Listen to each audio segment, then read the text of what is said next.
Olá a todos, vamos iniciar então mais uma videoaula, é a continuação da nossa videoaula sobre infecção do trato urinário. Aqui nós vamos abordar especificamente a infecção do trato urinário alta, a pielonefrite, que é um tipo de infecção do trato urinário complicada, e a infecção do trato urinário na infância, que tem algumas particularidades tanto no diagnóstico quanto no tratamento.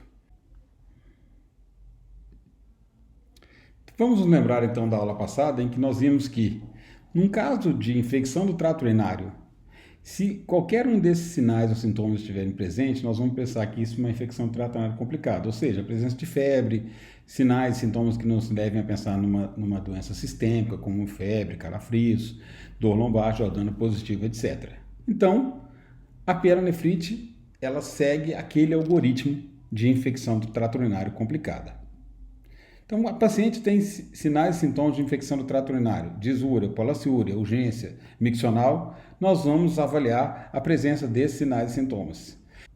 Então, se o paciente apresenta qualquer um desses sinais e sintomas já vistos por nós devemos, nesse caso específico, solicitar a urocultura, solicitar o grande gota e o sedimento urinário, que vão ficar prontos rapidamente, e nós sabemos que a urocultura vai demorar alguns dias para ser fechada. O paciente apresenta algum dos seguintes: esse paciente está séptico, é um paciente criticamente enfermo que tem indicação de ser internado numa unidade de terapia intensiva. Existe alguma coisa que nos sugere ou algum exame que nos revele uma obstrução do trato urinário? Se isso aqui é positivo, nós vamos obter o exame de imagem se ele ainda não foi realizado, vamos solicitar uma avaliação urológica se houver realmente uma obstrução do trato urinário, tem que se desobstruir o trato urinário, e vamos iniciar com antibióticos de amplo espectro, com cobertura para bactérias produtoras de beta-lactamase de espectro estendido e também para Staphylococcus aureus metilina resistente. Então vai ser o imipenem, o meropenem, o doripenem, mais a vancomicina ou linezolide, como nós já vimos anteriormente. Se o paciente não tem nada disso, o próximo passo, então, é avaliarmos se existe um risco para que esse paciente ou essa paciente sejam portadores de uma bactéria gram-negativa multiresistente. Ou seja, existe uma história nos últimos 3 meses de cultura positiva para um gram-negativo multiresistente? Existe uma história nos últimos 3 meses desse paciente ou essa paciente ter feito uso de quinolona, Bactrim ou beta-lactâmico de amplo espectro? Existe uma história de viagem para regiões com alta frequência de geles multiresistentes? Se sim, vamos então ter que fazer uma cobertura para bactérias produtoras de beta-lactamase de espectro estendido, o imipenem, ou o meropenem, ou o noripenem, e se o grande gota revelou também a presença de um gram positivo, nós vamos adicionar a vancomicina ou o linezolide. Se o paciente não tem nada disso daqui, então nós vamos iniciar um esquema padrão, ceftriaxone uma vez ao dia, piperaciclina, tazobactam, o tazocin, né, o cipro, EV oral, o levofloxacin, e se houver suspeita de participação de gram positivo multiresistente, nós vamos, assim como nesse outro esquema, também adicionar a vancomicina ou linezolide. Então, sempre nós vamos escalonar o tratamento empírico de acordo com o resultado do antibiograma. Nós vamos iniciar o esquema conforme colocado anteriormente, vamos esperar o resultado da cultura e, dependendo do resultado da cultura, nós escalonamos, né, reduzimos esse espectro antimicrobiano. Assim que o paciente tem condição, ou a paciente tem condição, nós vamos alterar da via endovenosa para a via oral, normalmente após 2-3 dias de tratamento endovenoso. A duração do tratamento é de 5 a 14 dias e vai depender da resposta e do agente escolhido. Normalmente nós usamos 5 a 7 dias para quinolonas e 10 a 14 dias para os beta-lactâmicos. Se não houve uma melhora em 48 no a 72 horas, os pacientes têm recorrência dos sintomas dentro de poucas semanas após o tratamento, é obrigatório que se faça um exame de imagem, no mínimo um ultrassom. Reavaliar em 24 a 48 horas em casos complicados e também no caso de gravidez. E os pacientes devem ser internados se houver uma possibilidade para via oral, grávidas, dúvidas a respeito da complacência, se não estamos muito seguros do diagnóstico ou na presença de sepsis. A primeira coisa a dizer sobre a infecção do trato urinário em crianças é que nessa faixa etária, nos primeiros anos de vida, a infecção do trato urinário ela tem que ser abordada de uma forma completamente diferente que no adulto. Nós sabemos que as crianças, principalmente nos seus primeiros anos de vida, até o 3º, 4º ano de vida, elas têm um rim imaturo que permite o refluxo intrarrenal e com infecções, principalmente associadas ao refluxo vésico-ureteral, que é frequentemente associado à infecção do trato urinário nessa faixa etária, isso pode levar à nefropatia de refluxo, que é uma das causas de insuficiência renal crônica na adolescência e no adulto jovem. Então, toda criança com quadro febril sem um foco evidente, ela deve ser investigada para infecção do trato urinário. Principalmente crianças mais novinhas, que não conseguem determinar, dizer para a gente se há dor, se tem disúria ou poliaciúria. A gente sabe que as crianças brancas, principalmente as meninas brancas com febre alta, têm uma prevalência de infecção do trato urinário quando estão como causa da febre em torno de 16%. As crianças da raça branca têm uma maior incidência do que pacientes da raça negra de infecção do trato urinário. Existe uma proteção aí relacionada à raça negra. Meninas têm uma prevalência que é 4 vezes maior que meninos, exceto na faixa etária mais nova até os 3 primeiros meses, onde os meninos não circuncidados têm uma prevalência muito alta de infecção do trato urinário. Então, do ponto de vista demográfico, nós sabemos que de 0 a 3 meses, as meninas têm uma prevalência aí, meninas com febre vão ter até uma prevalência de 7,5% de ser a infecção do trato urinário como causa dessa febre. Meninos circuncidados, bem abaixo disso. Porém, meninos não circuncidados até os 3 meses de idade com febre, a possibilidade deles terem uma infecção do trato urinário como causa dessa febre é em torno aí de 1/5, 20% desses casos.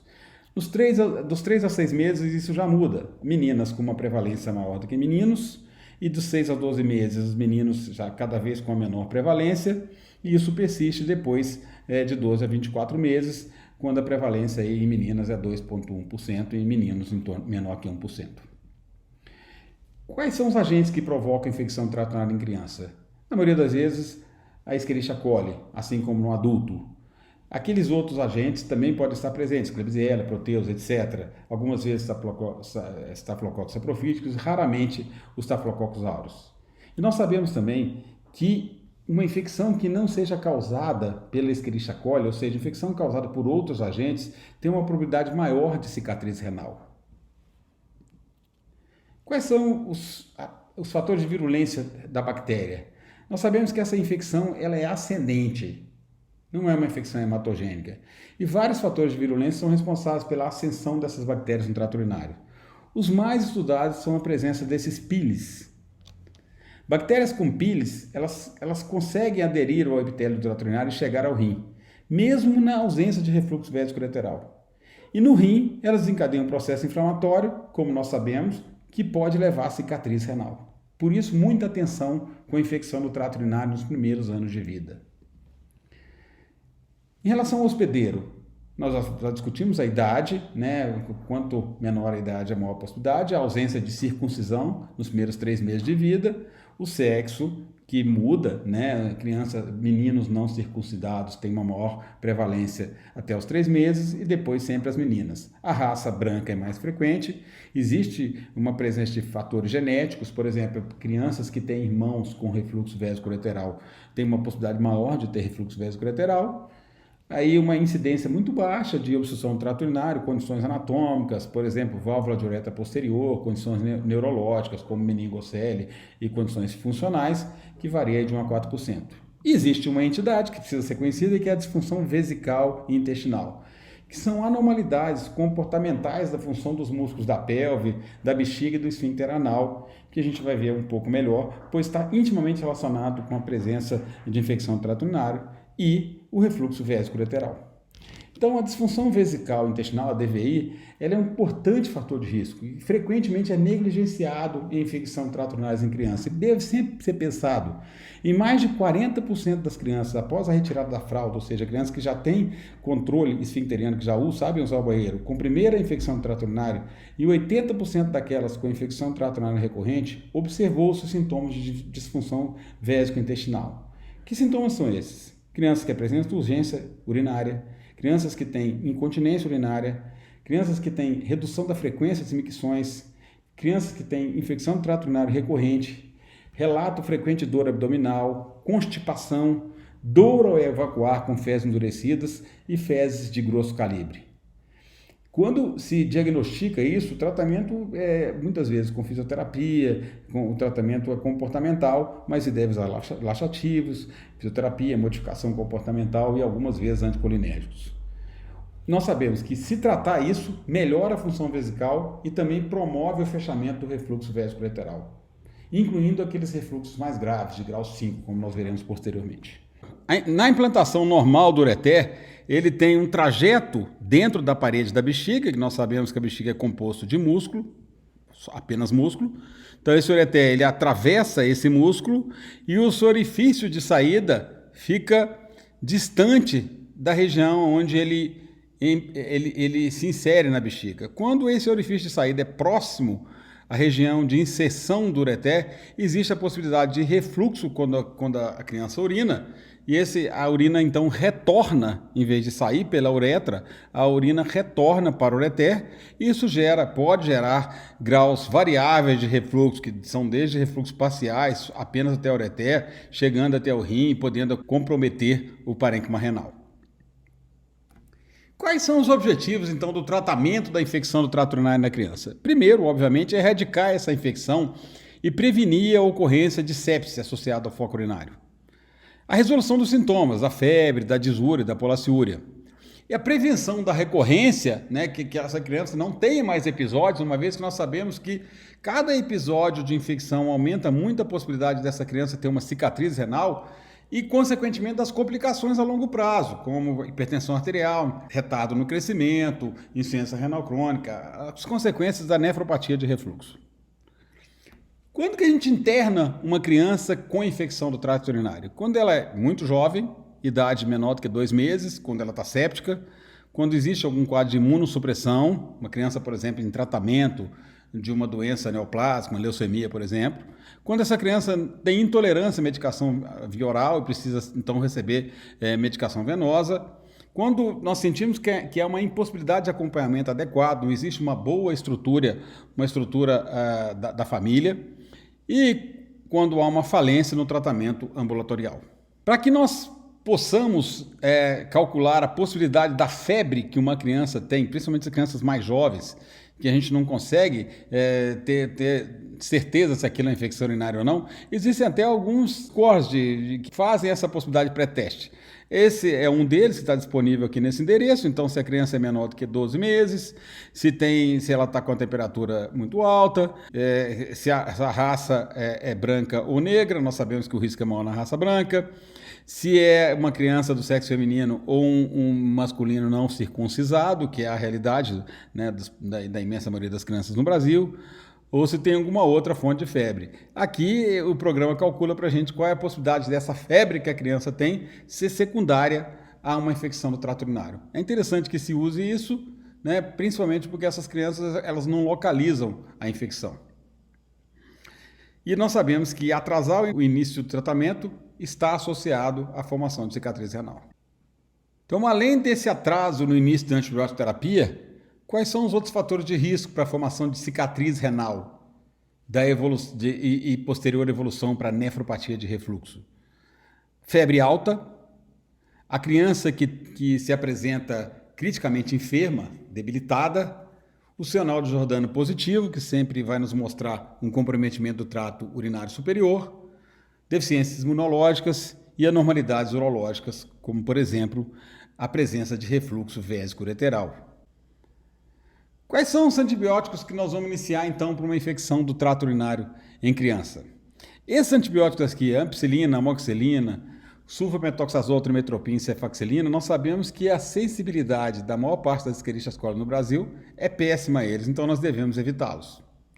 Então, se há uma indicação para medicação endovenosa, se a criança está grave, não tolera a medicação oral, nós vamos usar uma cefalosporina de 3ª geração, pode ser a ceftriaxone, a cefotaxima ou cefixima, ou até aminoglicosídeo, gentamicina ou aminomicacina, mais associação de ampicilina ou amoxicilina se houver uma suspeita de participação de enterococo. Quando é que a gente deve suspeitar disso? Quando essa criança tem história de cateterismo urinário, instrumentação do trato urinário, ela tem uma anormalidade urológica, uma válvula de uretra posterior, por exemplo. E as doses estão aqui. Via oral. Crianças maiores de 2 meses que não têm vômitos. Normalmente, se a criança está muito grave, se inicia com endovenoso e assim que possível, normalmente após o segundo, terceiro dia, passa para via oral. E aí deve-se usar uma cefalosporina de terceira geração. O que nós temos disponível no Brasil é a Cefixima, é o Cefix, suspensão de 100 mg por 5 ml, 16 mg por quilo no primeiro dia, depois 8 mg por quilo até completar a terapia. É uma duração de no mínimo 10 dias. Como nós avaliamos então a resposta à terapia? Através da melhora da febre. Se essa febre se mantém após o início da antibiótico-terapia adequada, após 48 horas, 72 horas de início de antibiótico-terapia adequada, aí já passa a ser obrigatório o exame de imagem, o ultrassom é o exame mais indicado. Urocultura de controle não há uma indicação para todos os pacientes, exceto também se não há uma resposta após 48 horas. E nós somos obrigados a iniciar a antibiótico-terapia profilática para toda criança que apresenta um primeiro episódio de infecção do trato urinário febril. A Associação Americana de Pediatria e o Instituto Nacional de Saúde da Inglaterra dizem que não há indicação. Só há indicação em algumas situações, que nós teremos a seguir. E ultrassonografia? O ideal é que fizéssemos em todos os pacientes, mas um exame que está cada vez se tornando mais disponível, mas nem sempre disponível em todos os departamentos de emergência.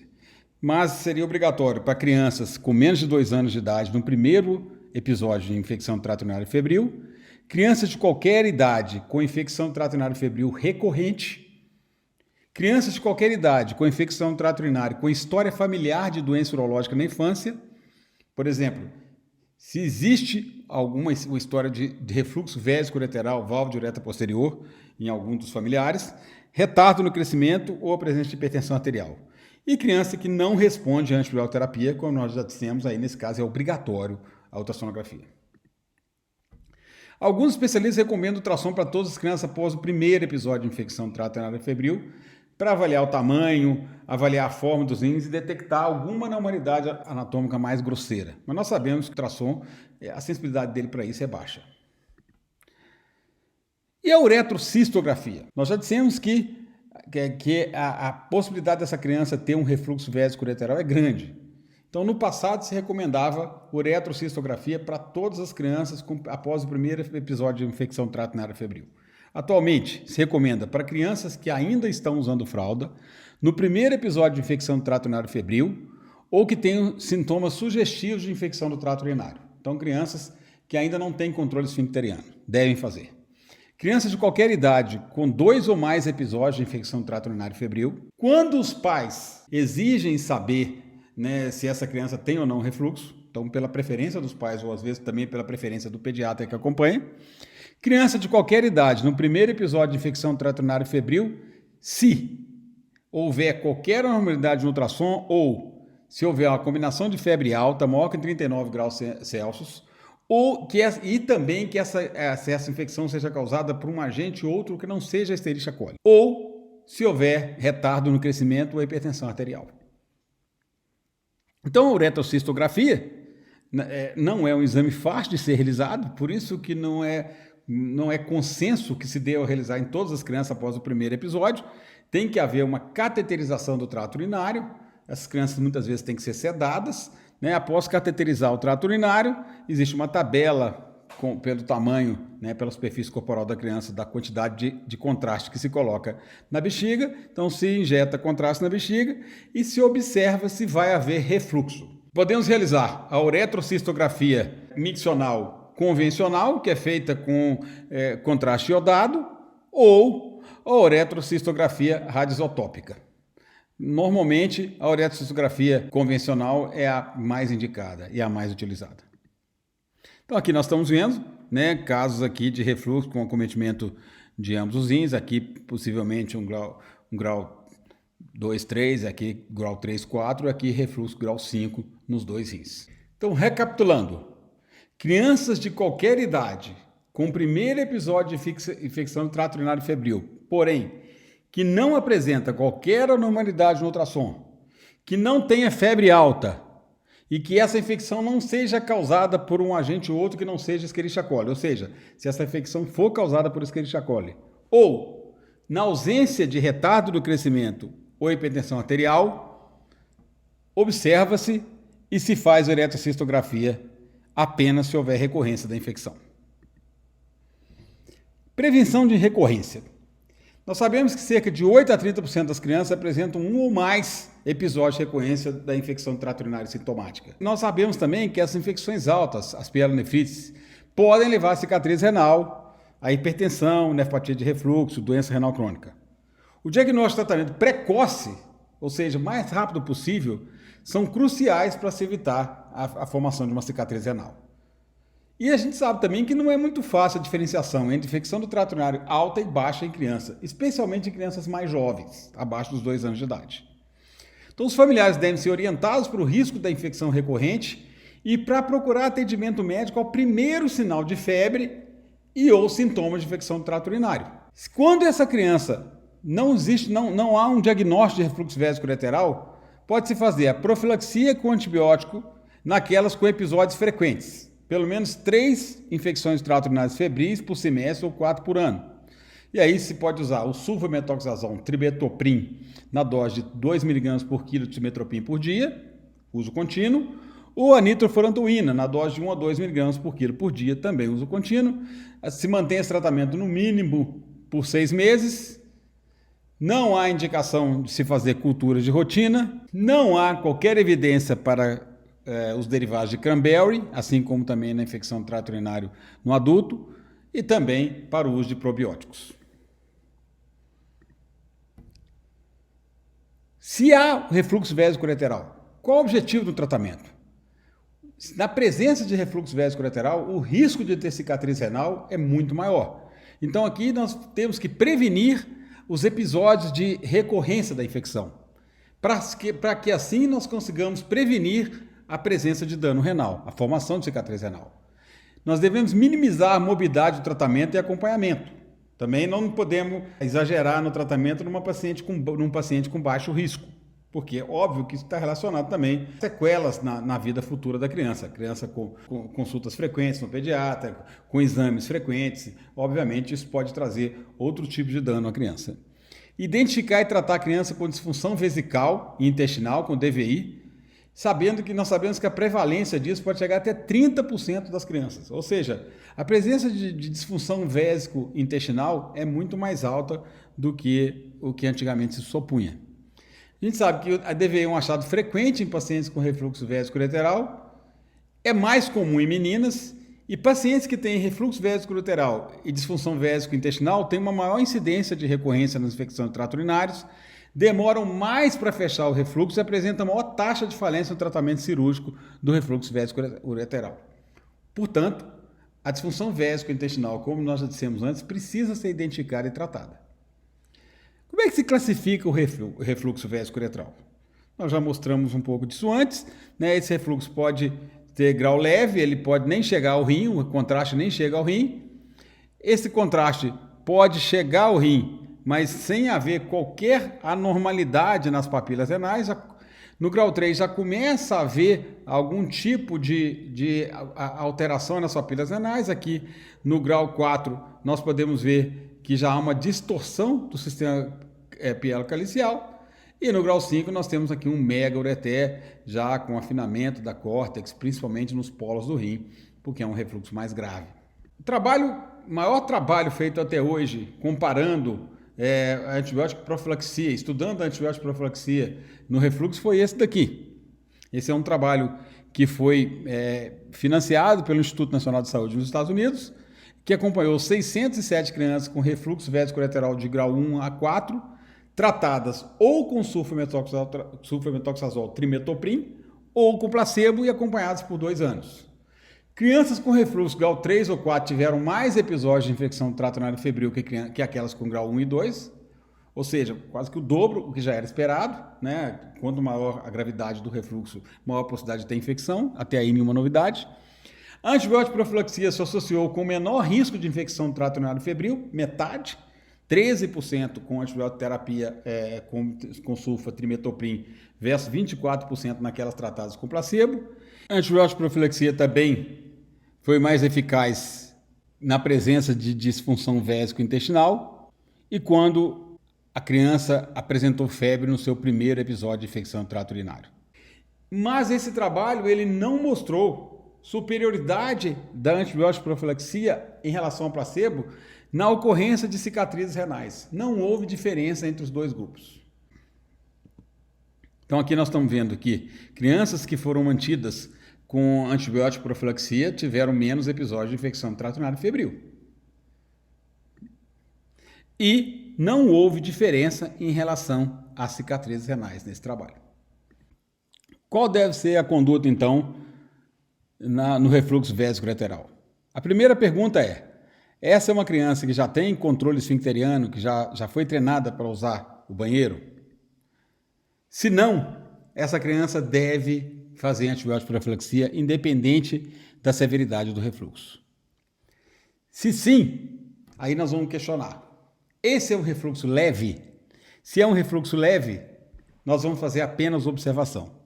Já se for um refluxo grau 3 para frente, sempre iniciar antibiótico profilaxia e vamos discutir algumas situações em que o tratamento cirúrgico estará indicado. Todas as crianças que não estão treinadas para uso, então, do toalete, independente da severidade do refluxo, devem receber antibiótico profilaxia. Todas as crianças com disfunção vésico-intestinal, independentemente da severidade do refluxo, também devem receber antibiótico profilaxia e o tratamento para disfunção vésico-intestinal que nós já discutimos anteriormente, fisioterapia, terapia comportamental. Todas as crianças com refluxo grave, ou seja, de grau 3 para frente, devem receber antibiótico profilaxia no refluxo. Quando que está indicada a cirurgia? Refluxo no grau 4 ou 5 que persiste após os 2, 3 anos de idade. Mesmo os refluxos mais graves, refluxo 4, 5, eles podem se fechar até os 3 anos de idade. Se não se fechou até essa idade, nós sabemos que a possibilidade de fechamento posterior é praticamente nula. Então, o refluxo que persiste após os 3 anos, ele deve ser corrigido cirurgicamente. Refluxo graus 3 e 4. Só se a criança não tem intolerância a qualquer antibiótico que a gente queira usar, o sulfamethoxazol, trimetoprim, nitrofurantoína, cefalexina. Crianças que não são aderentes à terapêutica médica, porque tem algum problema, por exemplo, socioeconômico, pais alcoólatras, criança que não tem capacidade de fazer acompanhamento, porque moram fora de algum centro médico, longe de algum centro médico, e crianças que têm infecções mesmo usando antibiótico profilaxia. São essas indicações de tratamento cirúrgico. Então, como é que se faz o acompanhamento dessas crianças que têm infecção trato urinário recorrente com ou sem refluxo?